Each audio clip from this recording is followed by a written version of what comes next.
교수님 좋은 소개 감사드립니다. 교수님께서 말씀해 주신 대로 저는 이제 언어정보연구원에서 이제 이런저런 언어전 구축을 많이 해봤는데요. 그 경험을 토대로 이제 클로 팀에도 수속되어서 업스테이지에서 1월부터 6월 정도까지 근무하면서 클로 데이터를 만들었었고, 그 결과로 나온 이제 클로 데이터, 어떤 태스크들이 있고 실제로 그 안에 어떤 데이터가 있는지 소개시켜 드리도록 하겠습니다. 아까 한시현 선생님께서 잘 설명해 주셨는데요. 결과적으로 그렇게 발표를 딱 이렇게 나누어서 하진 않았지만 저희가 이제 처음에 어떤 태스크들을 클로에 포함시킬지 선정을 하고 그리고 그 구축 작업과 모델링 과정을 할 때 있어서 저희 내부에서는 이제 신텍스 그리고 시멘틱 이렇게 두 가지로 나누어서 진행을 했습니다. 신텍스 같은 경우에는 DP 그리고 NER이 포함되고요. 나머지 RE, NLI, STS, TOB, QA, TC가 이제 의미적인 그쪽에 포함이 되어 있는데요. 이 중에서 저는 오늘 DP랑 NER 그리고 R이랑 NLI 이렇게 네 가지 테스트에 대해서 소개를 해드릴 예정이고요. 나머지 네 개 테스트에 대해서는 이제 내일 이제 박성준 선생님께서 잘 소개를 해주실 예정입니다. 먼저 의존 구문 분석 DP죠. 의존 구문 분석부터 설명을 해드리겠습니다. 클로 안에는 클로 DP라는 이름으로 이제 포함이 되어 있는데요. 이제 클로를 만들면서 이 DP 같은 경우는 저희가 태스크 포맷을 문자열 분석으로 규정을 했습니다. 그래서 이제 문장에 나타나는 문장 성분들을 지배소와 의존소의 관계로 파악하고 이게 그래서 어떤 관계인지 그 종류를 분석하는 태스크였는데요. 아까 한지현 선생님께서 말씀해 주신 대로 그 문장 기능을 좀 분석하는 그런 테스트이기 때문에 저희 클로에 포함을 시켰다라고 이해하시면 될 것 같습니다.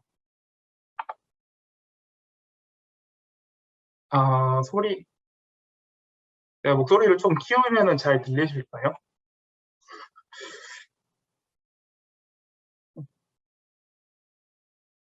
김희재 선생님 제 목소리 잘 들리시는지 말씀해 주시면 계속해서 진행하도록 하겠습니다. 네. 네, 그래서 이 DP 같은 경우에는 각 문장 성분들의 형태적 정보 그리고 통사적 정보를 모두 분석하는 태스크라고 할 수 있겠는데요. 네. 그래서 밑에 예시를 보시면은 이제 철수가 사과를 먹었다라는 문장이 있습니다. 여기서 이제 철수가 그리고 먹었다라는 두 개의 어조를 보시면은 이제 화살표가 연결되어 있는 것을 보실 수 있죠. 이 두 문장 성분 속에서는 철수가가 먹었다에 의존하는 의존소가 되고 먹었다가 철수가를 지배하는 지배소가 됩니다. 이렇게 의존 관계, 지배소가 무엇인지를 한번 파악을 하고요. 그리고 밑에 보시면 MP, VP라고 이 문장 성분들이 어떠한 구분 기능을 하고 있는지 그리고 여기에 OBJ, SBJ라고 있어서 기능까지 다 포착을 하는 게 DP 태스크다라고 이해하시면 될 것 같습니다. 네, 조금 전에 보여드린 그 그림으로 되어 있는 예시를 이제 어떤 표처럼 보이면은 이 화면이 되는데요. 이것을 이제 그 코넬 포맷이라고 부릅니다. 이제 코넬 U 포맷이라고 부르는데 이제 저희가 공개한 클로 DP만이 아니고 기존에 있는 유니버설 디펜던시나 아니면 국어원에서 공개한 데이터, 애트리에서 공개한 이 DP 데이터는 모두 이 형식을 가지고 있다고 생각하시면 될 것 같아요. 그래서 저희는 이제 이 코넬 포맷을 하면서 총 6개의 열을 사용하였는데요. 첫 번째 열은 그 어절의 순서, 두 번째 열은 그 어절, 그리고 세 번째 열은 어절을 토크니제이션 한 것, 네 번째 어절은 그 어절을 이제 형태 분석한 것, 그리고 다섯 번째 열은 그 각 열에 있는 어절이 어떤 열에 있는 어절에 이제 의존을 하고 있는지를 나타내는데요. 다시 예시를 들면은 이 철수화라는 첫 번째 열은 이 세 번째 열, 즉 먹었다에 의존하고 있다는 것을 보여주는 그런 그림입니다. 그리고 마지막 여섯 번째 열에서는 어떤 태그를 가지고 있는지를 주석하게 되고요. 보시는 것처럼 이제 형태 정보와 통사 정보를 모두 주석하게 되는데요. 그래서 이 DP 같은 경우에는 하나의 태스크로 저희가 발표를 했지만 실제로는 각 어절의 형태소 정보 그리고 각 어절이 어느 어절에 의존하고 있는지에 대한 정보 그리고 그 의존하는 관계가 어떤 것인지에 대한 정보 이 세 가지를 주석하는 태스크였다라고 생각하시면 될 것 같습니다. 그리고 당연히 이 구문 기능 같은 경우에는 철수 가의 가나 사가 르의 르처럼 조사 같은 거에 좀 많은 영향을 받기 때문에 이 형태소 분석 정보까지 저희가 새로 다 주석을 하였고요. 그래서 전체 프로세스는 이제 선정된 원실 말뭉치를 대상으로 1차로 형태 정보를 모두 주석하고요. 그 다음에 동일한 데이터에 통사 정보를 쌓아서 2차로 주석하는 식으로 진행을 하였습니다. 네, 저희가 사용한 구문 분석 태그셋인데요. 이따가도 한 번 더 말씀드리겠지만 기존에 있던 TTA 구문 분석 태그셋과 동일합니다. 태그셋은 기존에 있던 걸 사용하였고요. 그리고 형태 분석 태그셋 같은 경우에도 TTA 분석 태그셋을 사용하였지만 이제 그 경우에는 태그의 종류가 한 50개 가까이 되기 때문에 지면상 소개는 시켜드리지 않고 넘어가도록 하겠습니다. DP와 관련된 연구들을 먼저 소개를 시켜드리자면은 국외에서는 아까 한지현 선생님께서 잠깐 말씀해 주셨던 펜트리뱅크를 이제 디펜던시 파싱 방법으로 변환한 그런 것들이 많이 공개가 되었고요. 그리고 그 후에는 유니버설 디펜던시라고 해서 이제 모든 언어에 동일한 태그셋을 사용해서 주석을 하는 일반적인 언어 보편성을 추구하는 그런 연구가 발표되었고요. 현재 104개 언어를 대상으로 183개의 발명치가 공개되어 있습니다. 네, 국내 연구들은 이제 방금 말씀드린 UD 스킴을 가지고 있는 것과 그리고 TTA 스킴 혹은 이제 국어 스킴이라고도 할 수 있겠죠.를 가진 것으로 두 개로 나눌 수가 있는데요. UD 스킴을 가진 것은 이제 기존에 존재하던 말뭉치를 펜트리뱅크를 변환한 것처럼 이제 UD 형식으로 변환한 것들이 있습니다. 구글 오사가 조금 있네요. 구글 코리안 트리뱅크나 카이스트 코리안 트리뱅크, 더펜 코리안 트리뱅크처럼 기존에 있던 이제 UD 형식이 아니었던, DP가 아니었던 그런 말뭉치들을 UD 형식으로 변환한 것이 있고요. 그 다음으로는 UD 형식은 아니어서 이제 21세기 세종계획 말뭉치 태그셋 혹은 TTA 태그셋을 사용하는 말뭉치가 애트리가 만든 DP 말뭉치, 그리고 얼마 전에 모바일 말뭉치가 공개되었죠. 그 안에 포함되어 있는 의존 구문 분석 말뭉치가 여기에 포함됩니다. 네. 클로 DP 같은 경우에는 총 1만 문장 정도로 분석을 하였고요. 이제 뉴스 도메인의 위키트리, 그리고 리뷰 도메인의 그 에어비앤비 리뷰 이렇게 들어 있습니다. 그래서 문어의 특성, 그리고 웹데이터, 구어에 가까운 웹데이터의 특성을 모두 고려해서 이러한 말뭉치를 선정을 하였고요. 가이드라인 같은 경우에는 이제 TTA의 형태 분석 말뭉치, 태그셋, 그리고 구문 분석 태그셋을 사용하였지만 실제로 그 세부 지침 같은 경우에는 웹데이터에 대한 처리를 할 수 있도록 조금 수정을 해서 저희가 작업을 한 부분이 있고요. 그리고 주석 작업 같은 경우에는 이제 아까 한지훈 선생님이 말씀해 주신 것처럼 이 태스크에 따라서 주석을 전문가들이 할지 아니면 더 많은 전문 지식이 없는 크라우드 워커들한테 맡길지를 좀 나누어서 진행을 했는데요.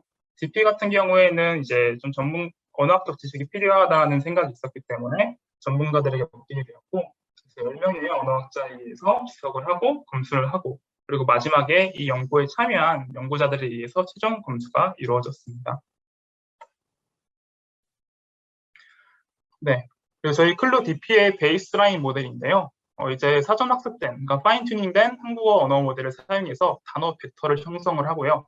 그 다음에 이제 바이어 파인 어텐션 그리고 바이리니어 어텐션을 통해서 이제 지배소, 어떤 것이 지배소인지를 예측하고 그리고 그 사이의 의존 관계가 무엇인지를 예측하였습니다. 밑에 그림을 보시면은 여기 프리트레인이라고 되어 있죠. 이게 사전 학습인데 이렇게 해서 엔코더랑 디코더랑 거쳐서 바이어 텐션을 거치면은 헤드를 예측할 수 있고 바이리니어를 거치면은 아크, 즉 의존 관계를 예측하는 것으로 저희가 모델을 짰습니다. 최적화 같은 경우에는 크로스 엔트로피 로스를 최소화시키는 방향으로 진행을 하였고요. 그리고 평가 방식은 이제 제가 4개의 태스크를 소개해 드릴 텐데 4개마다 조금씩 다른 그런 모습을 보여줍니다. DP 같은 경우에는 아까 전에 들었던 예시를 다시 가져와서 설명을 드릴 수 있을 것 같은데요. 먼저 UAS 그리고 LAS라는 두 가지 방법을 사용해서 평가를 합니다. UAS 같은 경우에는 Unlabeled Attachment Score라고 지배소의 정확도만을 평가하는 건데요. 이 예시에서 이 5번째 어뢰에 있는 이 숫자가 정확히 예측되어 있는지만을 평가하는 것이 UAS고요. 그 다음에 LAS는 이제 Labeled Attachment Score로 이제 이 5번째 열이 잘 되어 있는지 더해서 이 6번째 열에 의존 관계가 정확히 예측되어 있는지, 그게 얼마나 정확한지까지 같이 평가하는 것을 LAS라고 합니다. 다만 LAS 같은 경우에는 저희가 사용하는 태그셋이 아까 보여드린 이 신텍스 태그와 펑션 태그의 조합으로 이루어지는데요. 그래서 이론상으로 신텍스 태그가 9개고 펑션 태그가 6개여서 이론상으로는 총 54개의 태그가 나타날 수 있습니다. 실제로는 그거보다 조금 덜 나타나긴 하는데요. 그래서 이 54개의 그 태그들 사이에서 그 클래스 임밸런스, 그러니까 좀 불균형, 빈도의 불균형이 좀 나타나는 편입니다. 그래서 하위 누적 빈도 1% 정도의 마이너 클래스들은 아더스라는 하나의 클래스로 만들어서 LAS를 평가하는 식으로 하였습니다. 최종 데이터는 이렇게 나왔는데요. 지금 보여드리는 태그셋들이 보시면은 위에 한 6개지. MP, MP-AJT, VP, MP-SVJ, VP, MOD 이 정도만 해도 이제 여기 퍼센테이지를 합쳐보면은 약 80% 이상이 나오거든요. 이런 것처럼 약간 빈도가 특정 태그셋에 좀 편향되어 있는 그런 모습을 보이는데요.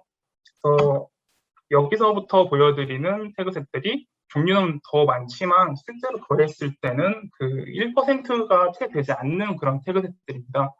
그래서 LAS를 평가할 때는 이 지금 보여드리는 태그셋들은 모두 아더스 태그에 포함되도록 하였습니다. 네, 그래서 저희 최종 데이터는 문장 기준으로 보여드리면 이렇게 나왔는데요. 위키트리와 에어비앤비를 반반 섞어서 했고, 지금 이제 트레인셋, 데브셋, 테스트셋에서 모두 동일한 비율로 이제 도메인 비율이 유지가 되는 것을 확인할 수 있는데요.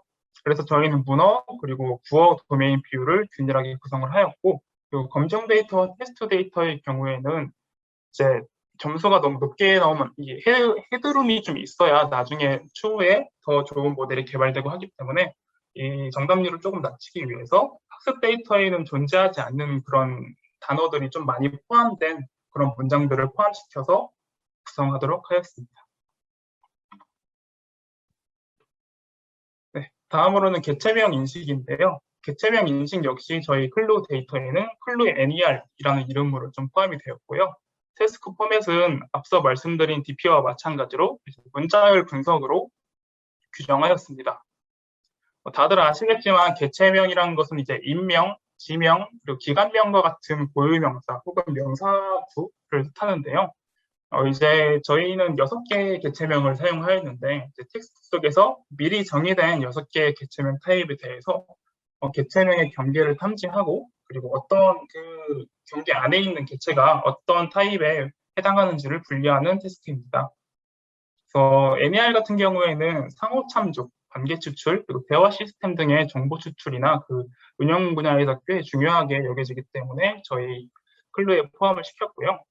아래에 있는 문장이 예시 문장인데요. 이제 키르케고르는 덴마크의 수도 코펜하겐의 부유한 집안에서 태어났다.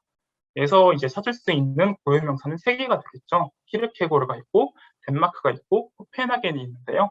이 중에서 키르케고르는 사람 이름이기 때문에 펄슨, PS가 붙고 덴마크는 이제 지명이 될 수도 있고 나라 이름이 될 수도 있는데 저희는 이럴 때는 나라로 판단을 하기로 했습니다. 그래서 나라 이름은 기관에 해당하기 때문에 OG, 그리고 코펜하겐은 장소이기 때문에 LC의 태그를 받게 됩니다.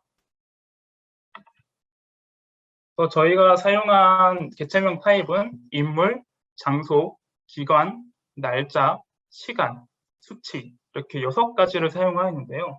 사실 이 앞에 인물과 장소, 기간까지는 앞서 말씀드린 개체명의 정의에 좀 명확히 부합하는 면이 있는데 날짜와 시간, 수치 같은 경우에는 개체명이 아니지 않냐라고 물어보실 수도 있어요.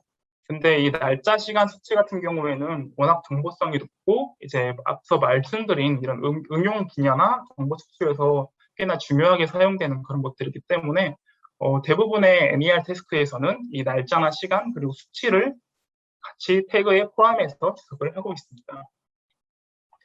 그리고 주석 방식은 이제 음절 단위 BIO 스킴으로 가져갔는데요. 이 BIO 스킴이란 것은 Begin Inside Out 스킴입니다. 조금 전에 보여드렸던 그 키르케고르 문장을 이제 어절 단위로 잘라서 표에 집어넣으면은 이제 키르케고르는 뭐 덴마크의 수도 페나겐에 이런 식으로 한 글자씩 이렇게 넣을 수가 있겠죠. 그랬을 때 이 키르케고르라는 것이 비긴 펄슨, 키에서 펄슨이 비긴되고 이제 르케고르에서는 다 인사이드다. 그리고 이 대상이 아닌 뭐 띄어쓰기를 포함해서 대상이 아닌 어절 같은 경우에는 아웃으로 주석하는 것을 이제 음절 단위 비아이오 스킴이다라고 이해하시면 될 것 같습니다. 관련 연구는 역시 또 국외와 국내로 나뉘게 되는데요. 국외 같은 경우는 코넬 2003이 가장 널리 사용되는 NER 벤치마크라고 생각하시면 될 것 같습니다. 뉴스 데이터로만 이루어져 있고요. 그리고 영어 데이터도 있고 독일어 데이터도 들어 있습니다. 그리고 사용하는 태그셋은 사람, 장소, 조직, 기타로 이루어져 있고요. 그리고 다음으로는 MUC가 있는데 이 MUC도 이제 코넬 2003과 마찬가지로 신문 데이터를 사용하고 있죠. 그래서 월스트리트 저널 데이터를 사용하고 있고요. 위에 네 가지에 더해서 이제 시간 그리고 수치까지 태그를 추가하였습니다. 그리고 이 MUC 같은 경우에는 그 스탠포드에서 만든 NER 파서를 학습할 때 사용된 그런 데이터이죠. 국내에서 만들어진 것으로는 한국해양대, 그리고 창원대, 국립국원, 배틀이 이렇게 네 기관에서 만든 NER 말뭉치가 있는데요. 이 모두 다 TTA 주석 체계를 따라서 만들어져 있고요. TTA 주석 체계 같은 경우는 이제 NER을 총 15개의 TW, 그리고 하위 분류까지 하면은 이제 146기까지 하위 범주가 이루어져 있습니다. 네. 클루 NER에서는 총 3만 1,008문장의 NER 말뭉치를 구성하였는데요. DP랑 마찬가지로 뉴스 도메인, 그러니까 문어의 특성을 살릴 수 있는 위키트리, 그리고 리뷰, 즉 구어의 특성을 살릴 수 있는 네이버 영화 리뷰 이렇게 두 가지로 나누어서 주석을 진행하였고요. 주석 체계 같은 경우에는 이제 코넬 2003의 태그 체계, 그리고 스탠포드 NER을 바탕으로 이제 국내 TTA 표준 지침의 주석 가이드라인을 좀 참고해서 따로 데이터를 구축하였습니다. 조금 전에 말씀드린 것처럼 국내 TTA 같은 경우에는 이제 세부 하위 범주까지 하면 되게 많은 양의 그런 태그셋을 가지고 있는데 클루 NER 같은 경우에는 6가지만 사용하고 있고요. 그리고 저희가 이 클루 데이터를 공개했을 당시에는 이제 웹 데이터에 적용한 이제 공개된 최초의 NER 데이터 세트였습니다. 추후에 이제 모두의 말뭉치에 NER 데이터가 조금 더 업데이트되면서 그 안에도 그 웹 데이터가 조금 포함된 것으로 알고 있습니다. 네, 주석 작업은 DP랑은 다르게 크라우드 워커들을 모집해서 진행되었는데요. 첫 번째로는 이제 파일럿 테스트를 통해서 이제 51명의 크라우드 워커를 선정하였습니다. 아까 DP에서는 10명이었고 여기에서는 51명이잖아요. 그래서 저희가 논문에 이름이 올라간 저자들은 총 30명 정도가 되지만 실제로 이 데이터들을 만들기 위해서 투입된 인원들은 한 200명 정도가 되는 것으로 알고 있습니다. 그래서 파일럿 테스트를 통해서 선정된 이 크라우드 워커들이 개체명 주석 작업을 진행하고요. 그 다음에 2명의 언어학자에 의해서 이 전체 주석을 다 1차 검수를 하였고 나머지 연구진들에 의해서 그 1차 검수된 것을 다시 2차 검수를 하였습니다. 여기서 2차 검수를 할 때는 단지 주석이 잘 되었냐, 잘못되었냐만을 보는 건 아니고 아까 한주영 선생님께서 말씀해 주셨던 어떤 혐오 표현이나 개인정보 이런 것들이 좀 표현되어 있는 문장들은 제거하는 식으로 이제 검수를 진행하였습니다. 네. 클루 NER 같은 경우에는 베이스라인 모델을 사전 학습된 한국어 모델에서 입력 시퀀스의 토큰 위치에 대응되는 마지막 레이어의 그 출력 시퀀스, 즉 개체명 태깅을 예측하는 식으로 하였고요. 최적화는 DP와 마찬가지로 이제 크로스 엔트로피 로스를 이제 최소화시키는 방식으로 진행하였습니다. 그리고 언어 모델의 토커나이징 단위를 아까 제가 말씀드렸을 땐 그 음절 단위만 말씀을 드렸었는데 캐릭터 단위가 음절 단위고 서브워드는 이제 음절은 아니고 단어를 나름대로 쪼개는 그런 하위 단어라고 하면 좀 이상한 그런 나름의 모델링을 할 때 사용하는 그런 분류가 있습니다. 서브워드를 쓸 것인지 음절 단위를 쓸 것인지에 따라서 입력, 출력 시퀀스의 단위를 변형하여서 학습하는 식으로 베이스라인 모델을 구성하였고요. 그리고 평가 방식은 이제 개체명 단위 그리고 음절 단위 두 가지로 나누어서 이제 매크로 F1 스코어를 내겠는데 F1 점수 같은 경우에는 그냥 간단하게만 말씀드리면은 리콜과 프리시전, 그러니까 재현율과 정밀도죠. 이 두 가지의 조합 평균이라고 생각하시면 됩니다. 그 어떤 이런 것들을 평가할 때 가장 흔하게 쓰이는, 자주 쓰이는 그런 방식이라고 생각하시면 될 것 같습니다. 그래서 만들어진 최종 데이터는 다음과 같습니다. 위에 있는 표 같은 경우에는 이제 각 개체명 토큰의 단위로 보여주는 것이고요. 문장 단위로 보여준 게 위에 표고요. 아래에 있는 것이 이제 각 태그셋의 분포를 이제 보여준 것입니다. 그래서 총 이제 3만 1,008문장에 대해서 총 거의 8만 개에 가까운 이런 저희 개체명이 지속되어 있다고 생각하시면 되고요. 그리고 DP에서 그랬던 것과 약간 유사하게 검증 데이터와 테스트 데이터의 경우에는 약 10%의 개체명은 학습 데이터에서 나타나지 않았던 것으로 구성해서 평가를 조금 더 어렵게 만드는 식으로 사용하였습니다.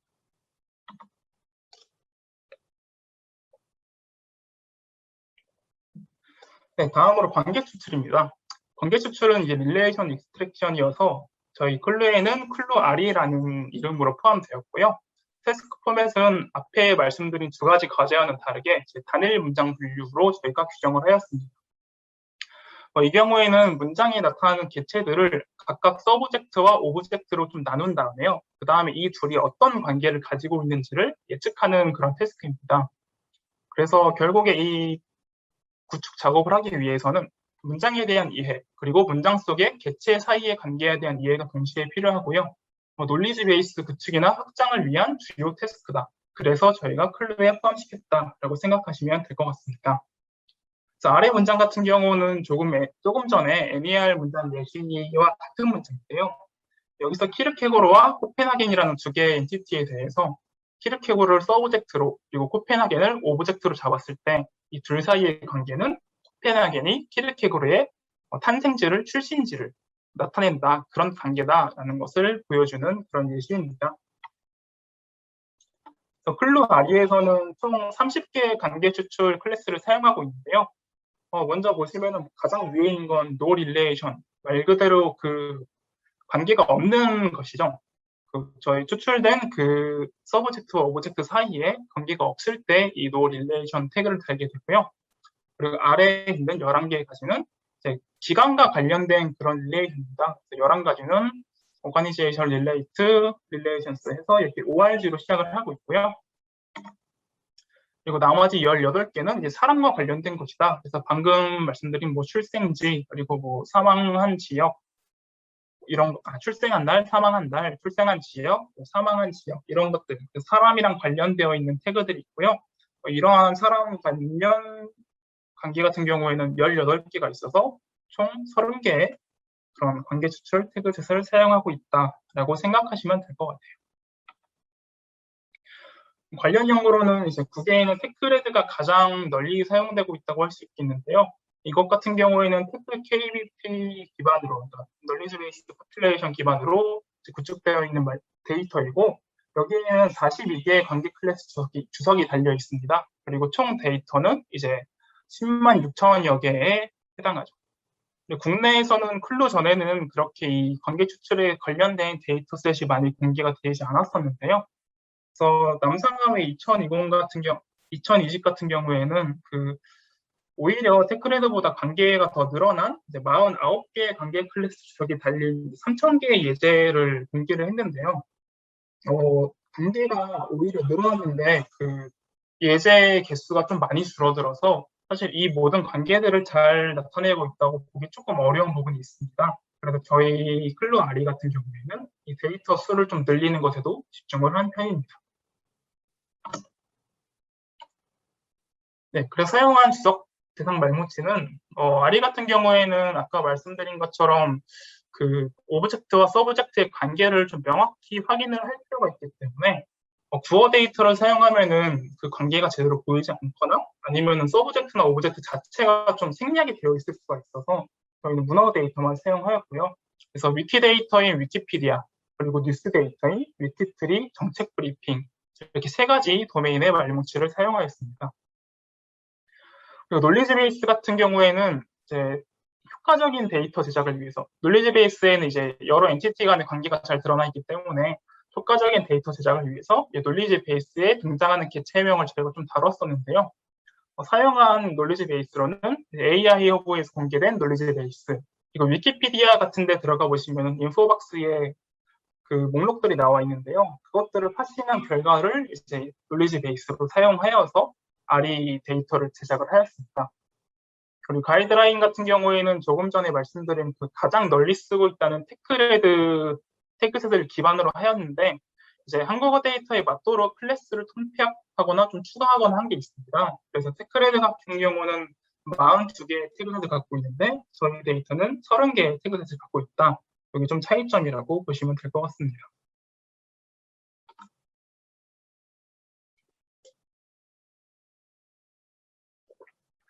네. 그리고 RE의 주석 작업은 하나의 문제당 이제 3명의 작업자가 독립적으로 주석을 진행하였는데요.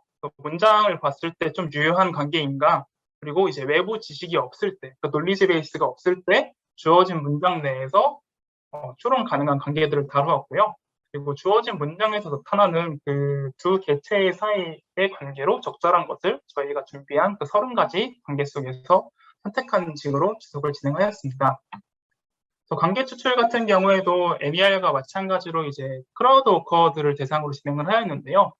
여기 보시면은 이제 뭐 엔티티를 고르고, 그리고 서브젝트의 오브젝트의 관계를 이제 선택하고, 그리고 마지막 3번째를 보시면은 데이터 및 문장의 상태라는 부분에 데이터 에러, 그리고 헤이트, 바이어스, 프라이버시라는 2가지 체크 항목이 있습니다. 데이터 에러 같은 경우에는 그냥 말 그대로 데이터 자체가 깨졌거나 문장의 중간에 잘렸거나 해서 실제로 사용하기 어려운 데이터가 이 대상 문장으로 나왔을 때 체크하는 부분이고요. 그리고 헤이트, 바이어스, 프라이버시 같은 경우에는 지원 선생님께서 계속해서 말씀해 주신 그런 혐오 관련 발언이나 아니면 개인정보 같은 게 포함되어 있을 때 체크하여서 나중에 최종 데이터에는 이러한 것들이 포함되지 않도록 하는 그런 역할을 하고 있습니다.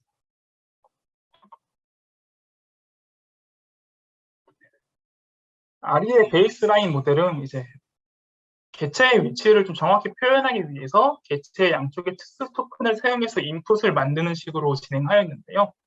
계속 보여드리는 키르케고르 예시를 다시 보시면은 키르케고르 그리고 코펜하겐이라는 2가지 엔티티의 앞뒤에 여는 서브젝트, 닫는 서브젝트, 여는 오브젝트, 닫는 오브젝트 이런 특수 토큰을 사용하고 있고요. 그리고 CLS 위치에 라스트 히든 스테이트를 사용하여서 이제 클래시피케이션을 하였고, 최적화는 앞선 2개와 마찬가지로 이제 크로스 엔트로피의 로스를 좀 최소화시키는 그런 식으로 진행하였습니다. 그리고 평가 방식도 이제 F1 스코어를 사용하였는데요. 이때는 노 릴레이션을 사용하지 않고 나머지 관계들의 F1 스코어만 평가를 하였는데, 그 이유는 조금 뒤에 말씀을 드릴 수 있을 것 같고요. 그리고 AUPRC라는 것을 사용을 하였는데요.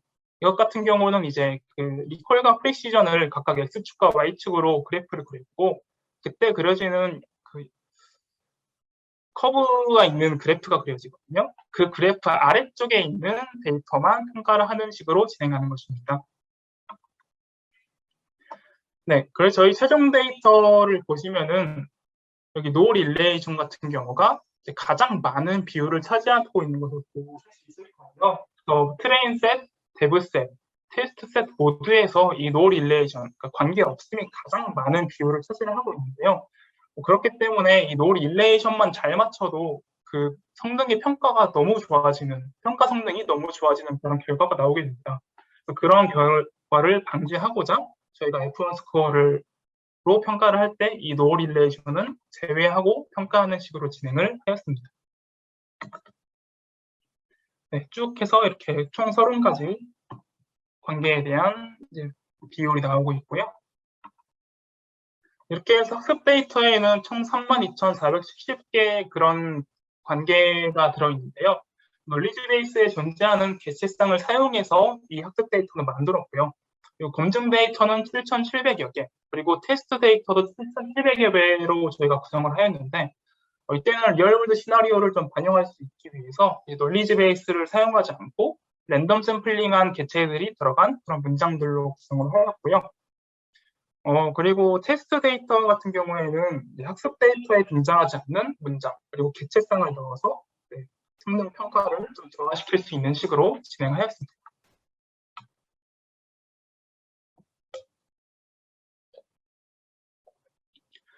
네, 마지막으로 자연어 추론인데요. 자연어 추론 같은 경우는 이제 내추럴 랭귀지 인퍼런스에서 NLI입니다. 클루에는 역시 클루 NLI라는 이름으로 들어가 있고요. 태스크 포맷은 문장상 비율로 규정을 하였습니다. 그래서 두 문장 사이의 의미 관계가 함의어인지, 모순인지, 중립인지를 분류하는 것인데요. NLI 같은 경우에는 자연어 이해의 기초인 그 추론 능력을 평가하는 테스트이기 때문에 굉장히 중요하게 여겨지고 있고, 그렇기 때문에 저희 클루에도 포함을 시켰습니다. 간단한 예시를 또 들어드리면은 이제 연세대학교는 서울 서대문구에 위치하고 있다라는 전제 문장에 대해서 이것을 기반으로 이제 생성된 가설 문장. 연세대학교는 서울 서대문구에 위치하고 있다라는 문장이 있을 때 연세대학교가 서대문구에 위치하면서 동시에 동대문구에 위치할 수는 없기 때문에 이것은 모순이다, 거짓이다라고 주석을 하는 태스크다라고 생각을 하시면 될 것 같습니다. 네, 이럴 때 전제 문장은 가설 문장과의 관계를 분류하기 위한 기준이 되는 문장인데요. 이때 그 데이터에 있는 전제 문장들은 사실관계가 어떻든 간에 일단 무조건 참인 것으로 가정을 합니다. 전제 문장이 참인 것으로 가정을 하지 않으면 생성된 가설 문장과의 그런 비교도 좀 어렵기 때문에 전제 문장은 무조건 참인 것으로 가정을 하고요. 가설 문장 같은 경우에는 세 가지 종류로 만들어집니다. 먼저 함의, 인테일먼트 같은 경우에는 전제를 참이라고 가정할 때 가설의 내용도 참인 것을 이제 함의라고 하고요. 모순, 컨트로딕션은 전제가 참일 때 가설의 내용이 명백하게 거짓인 것을 모순이라고 합니다. 이거 중립은 전제가 참일 때 이 전제와 가설만 읽어보고서는 이 가설이 참인지 거짓인지 알 수 없는 것, 확인되지 않은 정보가 포함되어 있는 것, 이것을 중립으로 주장을 하게 되는데요. 다시 그 연세대학교 예시 문장을 가져오면요. 첫 번째 가설 문장은 연세대학교는 서울에 위치하고 있다라는 문장입니다. 전제 문장에서 연세대학교가 서울 서대문구에 위치하고 있다고 했기 때문에 어쨌든 연세대학교는 서울에 위치한 것은 확실하죠. 이럴 때는 이 가설 문장은 참이기 때문에 이제 함의로 판별을 할 수 있고요. 두 번째 예시는 모순이라는 점 조금 전에 설명을 드렸고요. 그리고 마지막 예시에 이제 연세대학교는 서울 서대문구 신촌동에 위치하고 있다라는 경우에는 실제로 사실관계가 어떻든 간에 연세대학교가 우리 실제 세상에서 신촌동에 위치하고 있든 어쨌든 간에 저희가 가지고 있는 전제 문장에서는 이 연세대학교가 어떤 동에 있는지는 확인을 할 수가 없기 때문에 이때는 참인지 거짓인지 판별이 불가능하다. 그렇기 때문에 중립이다. 이렇게 주석을 하게 됩니다. NLI와 관련된 연구로는 이제 국외에서는 RT라는 게 있는데요. RT 같은 경우에는 NLI랑은 조금은 다른데 꽤나 유사한 식이어서 항상 같이 언급이 되곤 합니다. RT 같은 경우에는 주 문장의 함의 관계를 포함하는 것인데요. RT 1, 2, 3 같은 경우에는 함의인지 함의가 아닌지만 판단하고 RT 4, 5 같은 경우에는 함의인지 함의가 아닌지 아니면 알 수 없는지 이렇게 세 개의 레이블로 주석을 합니다. 그리고 SNLI 같은 경우는 이제 스탠포드 내추럴 랭귀지 인퍼런스인데요. 여기서는 이제 저희가 사용하는 것처럼 함의, 모순, 중립 세 가지의 그런 레이블을 사용하고 있고요. RT에 비해서 데이터가 좀 크다는 그런 특징을 가지고 있습니다. 그리고 MNLI 같은 경우에는 다양한 장르에 대해서, 다양한 도메인에 대해서 NLI를 평가하는 것인데요. 마찬가지로 함의, 모순, 중립 세 가지의 레이블을 사용하고 있고 이제 10개의 도메인으로 말문치를 구성하였다라고 알고 계시면 될 것 같습니다. 국내에서 저희 클로 NLI 전에 발표된 것은 이제 코어 NLI가 있는데요.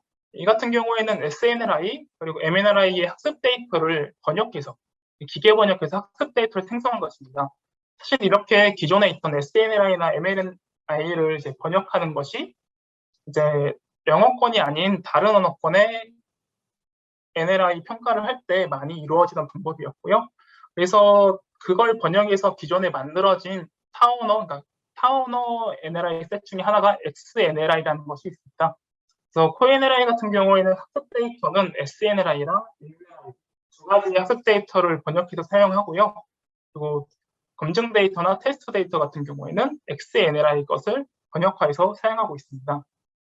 그런데 이게 학습 데이터도 그렇지만 특히나 검증이나 테스트 데이터 같은 경우에는 이미 다른 기존의 SNLI나 MLNI가 다른 언어로 번역된 것을 다시 한국어로 번역한 것이기 때문에 문장이 매끄럽지 못한 경우가 되게 많습니다. 그래서 그런 것도 저희가 클루 NLI를 만들게 된 이유 중에 하나라고 할 수가 있겠습니다.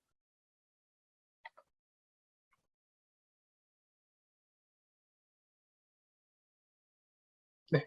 NLI의 지속 대상 말뭉치로는 아까 한신 선생님이 말씀하신 것처럼 가장 많은 말뭉치가 사용되어 있는데요.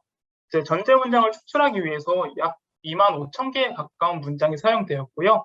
뉴스 도메인에서는 정책 브리핑, 위키뉴스, 위키트리, 그리고 리뷰 도메인에서는 에어비앤비, 네이버 영화 리뷰, 그리고 위키 도메인에서는 위키피디아, 이렇게 총 6가지의 도메인이 사용되었습니다.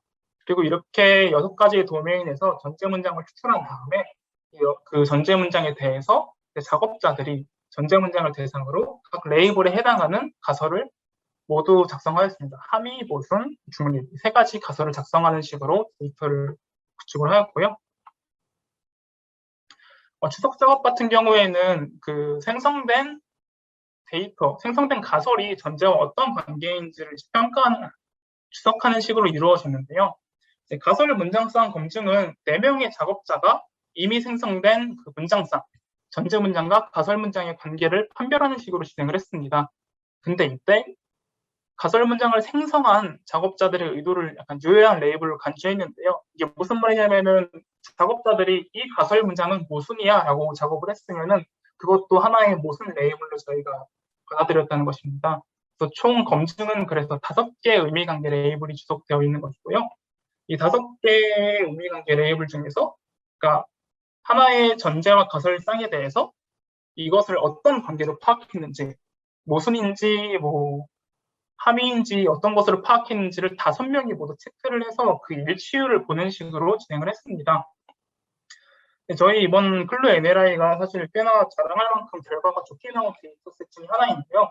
한지원 선생님께서 워낙 자연어 추론 쪽으로 관심이 많으시고 그쪽에 좀 전공이 가깝기도 하셔가지고 그리고 그래서 PIC를 잘 바꾸셔서 좋은 결과가 나왔던 것 같은데 여기 스테이티스를 보면은 맨 위에 보시면은 기존의 SNLI나 MNLI 같은 경우에는 이 골드 레이블의 일치율이 58% 정도를 멈추고 있는데 클루 NLI에는 76%까지 올라가 있는 것, 20% 정도나 많이 늦게 나왔다는 것은 그 데이터가 정말 깔끔하게 구축되었다는 것이어서 좋은 결과를 보였다고 말씀드릴 수 있을 것 같습니다. 클루 NLI의 베이스라인 모델 같은 경우에는 사전 학습된 한국어 모델에서 이제 CLS 토큰 위치에 대응되는 마지막 레이어의 벡터로 이제 함의, 모순, 중립의 3클래스 중 하나를 예측하는 식으로 진행하였고요. 최적화는 앞에 3가지 모델과 같은 식으로 잡았습니다. 그리고 평가 방식은 정확도, 몇 퍼센트나 정확도가 일치하는지, 일치하는 정확도가 얼마나 되는지로 이제 평가를 하였습니다. 최종 데이터 같은 경우에는 이렇게 나왔는데요. 보시면은 위키트리, 뭐 정책 브리핑, 위키뉴스, 위키피디아, 그리고 네이버 영화 리뷰, 에어비앤비 이런 식으로 지금 나열되어 있는데 검증 데이터나 테스트 데이터에서는 이 문구와 비율이 거의 균일하게 맞춰져 있는 것을 확인할 수 있고요. 그리고 그 아래줄에 이제 아티팩트 이슈를 좀 줄이기 위해서 뭐 어떻게 했다라는 게 있는데요.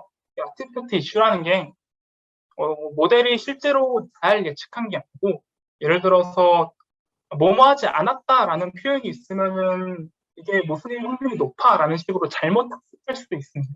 실제로 전제와 가설의 관계를 보고 예측하는 것이 아니고 가설 문장에 나온 어떤 표현 때문에 이 표현이 많이 나오면은 이거는 또 어떤 표현이 많이 나오면 이건 함의일 확률이 높아 이런 식으로 예측을 하면 안 되기 때문에 이제 전제 문장을 빼고 가설 문장만으로 합숙을 해온 다음에 그 클래스가 잘 예측되지 않는다는 것은 이제 아티팩트 이슈가 적다는 것이거든요.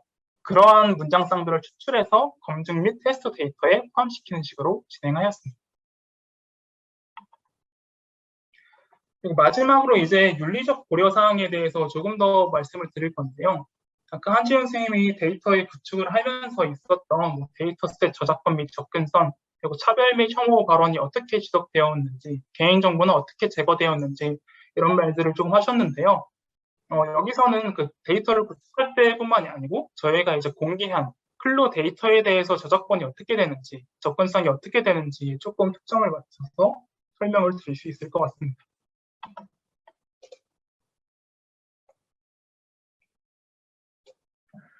네.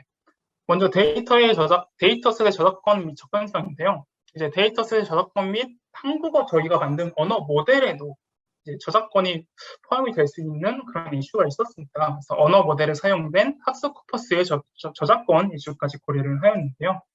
이제 벤치마크 데이터셋 같은 경우에는 저희가 우선 CCY SA로 배포할 수 있는 그런 말뭉치만으로 주석 대상을 삼았고요.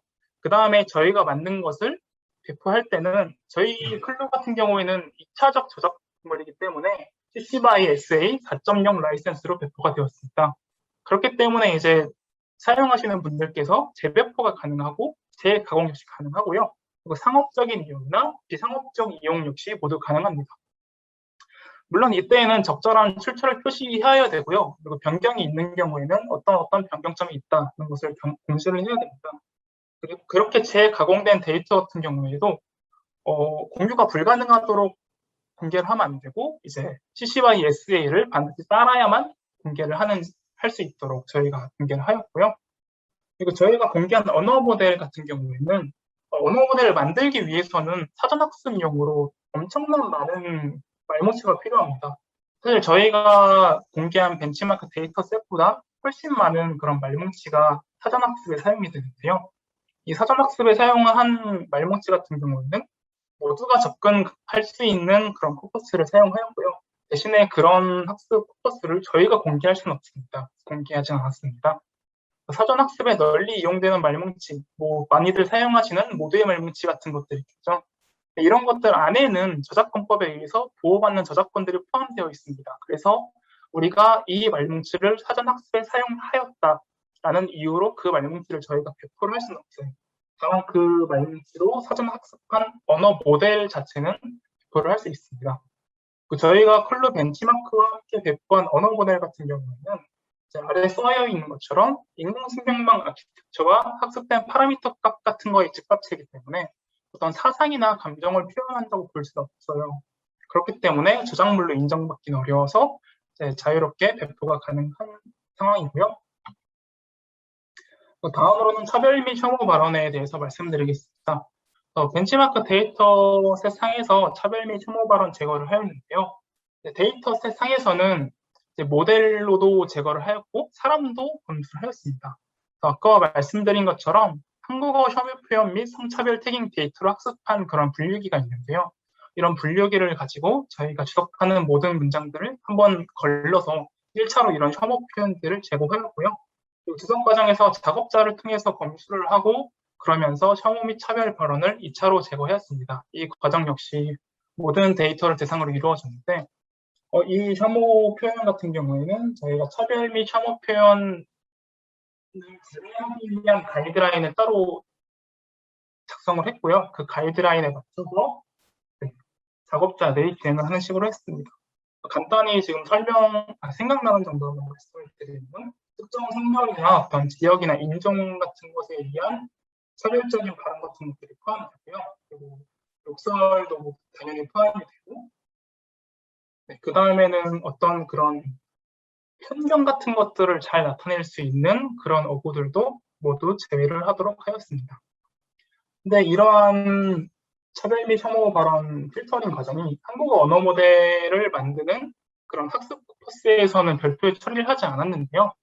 먼저 말씀드린 것처럼 그 사전학습 코퍼스는 훨씬 더 방대한 분량을 가지고 있기 때문에 그 방대한 양의 사전학습 코퍼스를 저희가 전부 다 필터링하는 것이 좀 불가능에 가까웠다라는 말씀을 먼저 드릴 수 있겠고요. 그리고 그렇게 하더라도 완벽하게 이 자동적으로 분류되는 그런 혐오 표현 분류기를 만드는 것도 매우 어렵습니다. 그리고 마지막으로 이런 혐오 표현들을 조금 부분적으로 학습함으로써 이제 향후에 언어 모델 기반으로 이러한 혐오 표현 분리기를 연구할 때 좀 도움이 되지 않을까라는 생각 때문에 저희가 사전 학습된 코퍼스에서는 이러한 것들을 필터링하지 않았고요. 네, 마지막으로는 윤리적 고려사항 중에 이제 식별 가능한 개인정보 관련된 것도 있습니다. 이 개인정보 관련된 것도 앞서 말씀드린 혐오 표현과 마찬가지로 저희가 가이드라인을 따로 작성해서 수업을 진행을 하였고요. 여기에는 이제 모두가 알고 있는 이제 뭐 주민번호나 메일 주소, 계정명, 사람의 본명 같은 그런 누가 봐도 개인정보라고 할 수 있는 것들, 그리고 카드번호, 여권번호, 핸드폰번호 같은 개인정보에 포함되는 것, 주소 같은 것 모두 제거하도록 하였습니다. 벤치마크 데이터셋 같은 경우에는 사실 이 개인정보는 혐오 표현과는 조금 다르게 자동적으로는 모든 것을 제거할 수는 없었고요. 공개한 벤치마크 데이터셋 정도의 분량은 우리가 모두 체크할 수 있겠다라는 판단하에 이제 작업자들 그리고 검수자들이 모두 눈으로 확인하여서 추적 과정 그리고 검수 과정에서 이제 다 제거를 하였고요.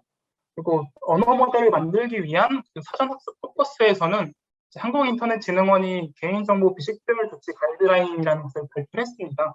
그래서 그것에서 언급된 개인식별 정보 중에서 규칙 기반으로 처리 가능한 것들, 뭐 전화번호나 여권번호, 카드번호, 계좌번호처럼 일련의 규칙이 있어가지고 저희가 일일이 보지 않고도 제거할 수 있는 것들은 이제 처리를 하여서 제거를 하였고요. 자동 처리를 하였고요. 그리고 이제 이런 식으로 규칙 기반으로 처리하기가 조금 어려운 것들, 사람 이름 같은 것들, 이런 것들은 저희가 제거를 하기 어려운 면이 있어서 이러한 것들은 남아있지만 말씀드린 대로 저희의 사전학습 코퍼스는 공개되어 있지 않기 때문에 이런 부분들도 크게 문제가 되지 않을 것으로 판단하고 있습니다. 네, 생각보다 발표가 조금 빨리 끝났는데요. 그 상황이 그러지 않아서 좀 죄송합니다. 발표 여기까지 마치도록 하겠습니다.